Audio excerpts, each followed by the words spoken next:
Okay, we're going to continue on in our Father's Word. We're through with Psalms now, and we're going to the book of Proverbs.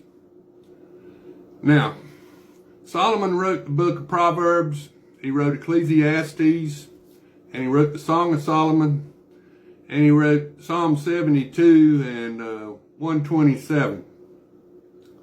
So Solomon did a lot of writing. And Proverbs, he wrote at middle age. He had 40 years. King Saul, 40 means probation. 40 years King David, king of Israel. And then you got 40 years King Solomon, king of Israel. This is Proverbs 1, written by Solomon. The Proverbs of Solomon, the son of David, king of Israel. To know wisdom and instruction. To perceive the words of understanding. To receive the instruction of wisdom, justice, judgment, and equity. To give prudence to the simple, to the young man, knowledge and discretion. A wise man will hear and increase learning. A man of understanding will attain wise counsel.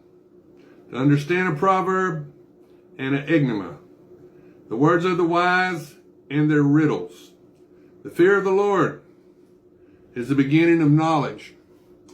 Now the word fear and revere is the same word in Hebrew. So to revere God is how you gain knowledge. Not fear, it's not the right translation. To revere God, that's how you get knowledge. All you got to do is ask, get in tune with God and ask Him for knowledge. But fools, why despise wisdom and instruction? My son, hear the instruction of your father, and do not forsake the law of your mother, for they will be graceful. For they will be a graceful ornament on your head, and chains about your neck. My son, if sinners entice you, do not consent. If they say, come with us, let us lie in wait to shed blood. Let us lurk secretly for the innocent without cause.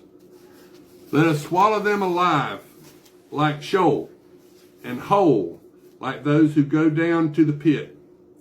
We shall find all kinds of precious possessions. We shall fill our houses with spoil. Cast in your lot among us. Let us have one purse. My son, do not walk in the way with them. Keep your foot from their path.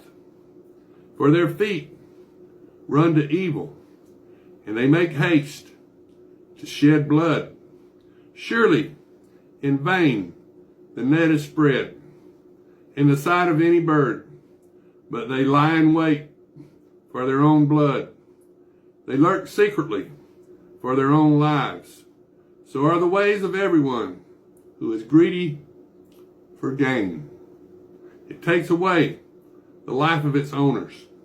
Wisdom calls aloud outside. She raises her voice in the open squares. She cries out in the chief concourses, all the openings at the gates in the city. She speaks her words. How long, you simple ones, will you love simplicity? For scorners delight in their scorning, and fools hate knowledge. Turn at my rebuke. Surely I will pour out my spirit on you. I will make my words known to you, because I have called and you refused. I have stretched out my hand and no one regarded, because you disdained all my counsel and would have none of my rebuke. I also will laugh at your calamity. I will mock when your terror comes. When your terror comes like a storm, and your destruction comes like a whirlwind, when distress and anguish come upon you, then they will call on me, but I will not answer. They will seek me diligently, but they will not find me, because they hated knowledge and did not choose the fear of the Lord.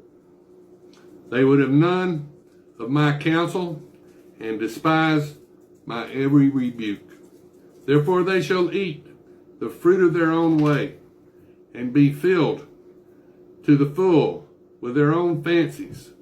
For the turning away of the simple will slay them, and the contumely of fools will destroy them. But whoever listens to me will dwell safely and will be secure without fear of evil. Now this is Proverbs 2. My son, if you receive my words and treasure my commands within you, so that you incline your ear to wisdom and apply your heart to understanding, yes, if you cry out for discernment and lift up your voice for understanding, if you seek her as silver and search for her as for hidden treasures, then you will understand the fear of the Lord and find the knowledge of God.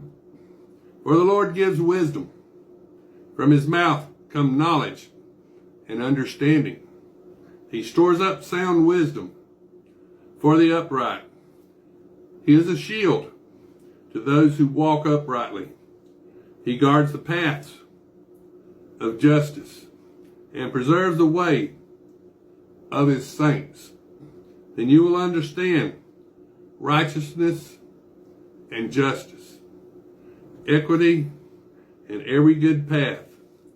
When wisdom enters your heart and knowledge is pleasant to your soul, discretion will preserve you.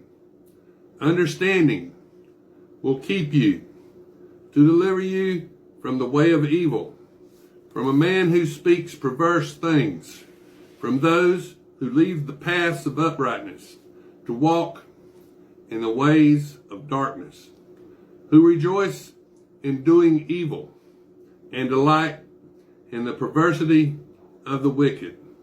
Those ways are crooked, and who are devious in their paths, to deliver you from the immoral woman, from the seductress who flatters with her words, who forsakes the companion of her youth and forgets the covenant of her God.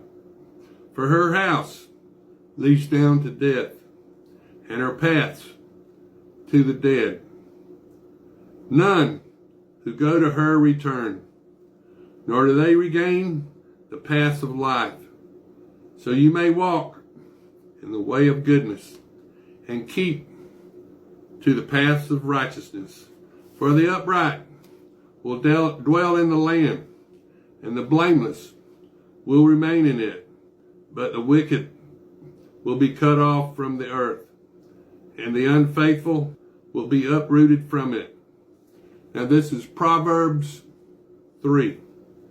My son, do not forget my law, but let your heart keep my commands. For length of days and long life and peace they will add to you. Let not mercy and truth forsake you. Bind them around your neck, write them on the tablet of your heart, and so find favor and high esteem in the sight of God and man.